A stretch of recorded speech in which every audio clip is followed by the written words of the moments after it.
जय गुरु जी संगत जी। आज का सत्संग गुरु जी की कृपा से गुरु जी के बड़े मंदिर का निर्माण कैसे हुआ और उसको बनाने में उस टाइम कितनी कितनी दिक्कतें आई और गुरु जी ने उसे कैसे सॉल्व किया अपने वचनों द्वारा, अपनी महिमा द्वारा, अपनी कृपा द्वारा। तो आज इसी सत्संग को हम सुनेंगे गुरु जी की मेहर से। जय गुरु जी। तो जिस समय बड़े मंदिर की ज़मीन सबसे पहले खरीदी गई, अरिहंत वाले मिस्टर जैन साहब, उनकी ये ज़मीन थी।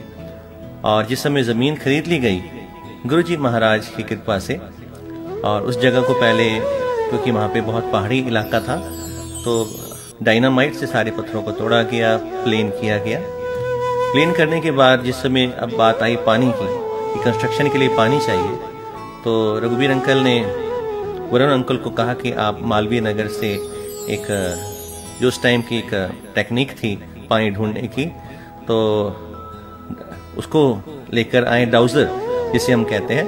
तो एक टेक्निक है जिससे पानी को ढूंढा जाता है। तो पानी ढूंढने के लिए 3-4 घंटे लग गए और उस आदमी ने अपने पेंडुलम से काफ़ी कोशिश की लोकेट करने की कि पानी इस ज़मीन में है कि नहीं। एट द लास्ट पता लगा कि यहाँ पे पानी नहीं है। गुरुजी को फ़ोन किया गया महाराज को और कहा कि गुरुजी महाराज यहाँ पानी नहीं है। तो गुरुजी ने वचन की, कहते हैं गुरुजी महाराज ने उस टाइम, और रघुवीर अंकल को कहा कि अगले दिन तुम, महाराज ने डायरेक्शन दी कि अपनी नाक की सीध में तकरीबन 180 फीट आगे जाना, और जो ज़मीन है उसको आपने पहले 500 फीट खोदना है, ड्रिल करना है। तो जब ड्रिलिंग हो जाएगी तो 500 फीट, तो महाराज कहते हैं कि उस टाइम खारा पानी निकलेगा। आपने और खोदना है, उसको और ड्रिल करना है, और तकरीबन 2000 फीट आपने उसको ड्रिल करना है। मैं यहाँ से गंगा को भेज रहा हूँ। सुनने में बड़ा लगता है कि गुरुजी ने कहा, पर गुरुजी महाशिव महाराज, और वो जो आज्ञा जिसको दे दें वो उसे पूरी करनी पड़ती है। तो महाराज ने कहा मैं गंगा भेज रहा हूँ, तुम 2000 फीट तक उसको खोदना। और गुरुजी की जैसे वचन हुए महाराज के, संगत जी 2000 फीट, पहले 500 फीट की खोदा गया तो खारा पानी निकला, और महाराज का वचन था कि 2000 फीट खोदोगे तो मीठा पानी निकलेगा। तो जैसे महाराज के वचनों अनुसार 2000 फीट की खुदाई हुई तो मीठा पानी निकला, और कंस्ट्रक्शन का काम उस टाइम शुरू हुआ। तो कंस्ट्रक्शन का टाइम शुरू होते टाइम पहले, सबसे पहले हम डिज़ाइन बनाते हैं कि कैसी डिज़ाइनिंग होनी चाहिए। तो किसी बिल्डर को या किसी आर्किटेक्ट को हम अप्रोच करते हैं। तो उस टाइम के सबसे बड़े दिल्ली के जो आर्किटेक्ट साहब थे, Bharadwaj and Bharadwaj, VP uncle, उनके फादर साहब, तो उनको अप्रोच किया गया। उनको कहा गया कि गुरुजी ने एक डिज़ाइन जो महाराज ने उन्हें बताया कि ऐसे ऐसे मुझे स्ट्रक्चर चाहिए, गुरुजी महाराज ने कहा। तो जिस समय भारद्वाज अंकल एक बहुत नामी उस टाइम के आर्किटेक्ट, तो महाराज को कहते हैं कि गुरुजी ऐसा अगर मंदिर बनेगा जिसके बीच में हम जैसे देखते हैं कि जो मेन हॉल है उसमें कोई पिलर नहीं है और उसकी छत पे इतना बड़ा शिवलिंग रखा जाएगा, तो भारद्वाज अंकल कहते हैं कि ये 2.5-3 महीने में ढह जाएगा, गिर जाएगा। तो गुरुजी ने कहा नहीं, चाहिए तो ऐसा ही। और गुरुजी का हुक्म हुआ, और हम ये बात सब देखते हैं कि चाहे भारद्वाज अंकल ने अपनी जो साइंस थी या अपनी जो उनकी स्टडीज़ थी उस हिसाब से बताया, लेकिन महाराज की कृपा से आज तकरीबन 25 साल से भी ज़्यादा का समय हो गया है और वो मंदिर उसी तरह खड़ा हुआ है। ये गुरुजी की रहमत है, उनकी कृपा है। जय गुरु जी।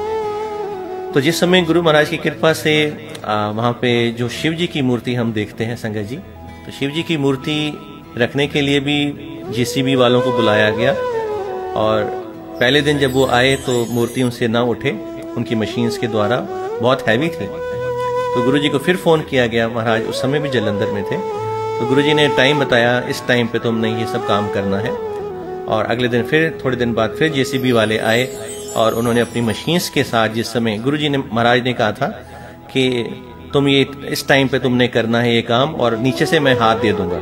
ये गुरुजी के वचन है कि नीचे थल्लों में सपोर्ट दे दूंगा, तुसी चुक लेना उन्होंने। तो जिस समय जेसीबी वालों को बुलाया गया और उन्होंने उस दिन उस मूर्ति को, जो शिवजी महाराज की मूर्ति है, उसे उठाया गया। तो लाइक जैसे हम कहते हैं कि ऐसे उठा लिया जैसे हम किसी रुई को उठा लेते हैं, विदाउट एनी एफर्ट्स। ऐसा उनको लगा ही नहीं। जो पहले दिन वो ट्राई करते करते थक गए, लेकिन वो उठ नहीं रही थी।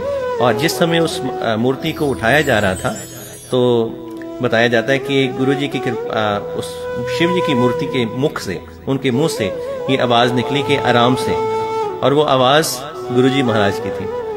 तो गुरु जी की प्रेजेंस उस समय, चाहे वो जलंधर में थे, पर गुरु जी तो सर्वव्यापक है, निराकार है। गुरु जी एक ही टाइम में कई जगह हो सकते हैं।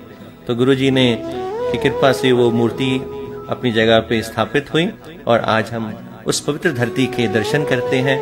महाराज ने कहा कि गुरु जी के वचन है संगत जी, गुरु जी महाराज कहते हैं कि जो 12 ज्योतिर्लिंग की जो शक्ति है, जो ताकत है, मैंने इस मंदिर में रखी है।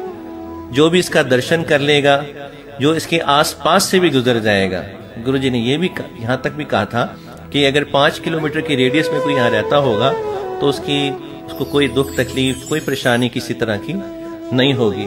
तो ये गुरु महाराज के वचन है संगत जी, और जो इन वचनों पे फूल चढ़ाता है और गुरु जी के वचनों पर अपने जीवन को चलाता है संगत जी, तो गुरु महाराज की रहमत हमेशा मिलती है। तो शुक्राना सत्संग सुनने के लिए।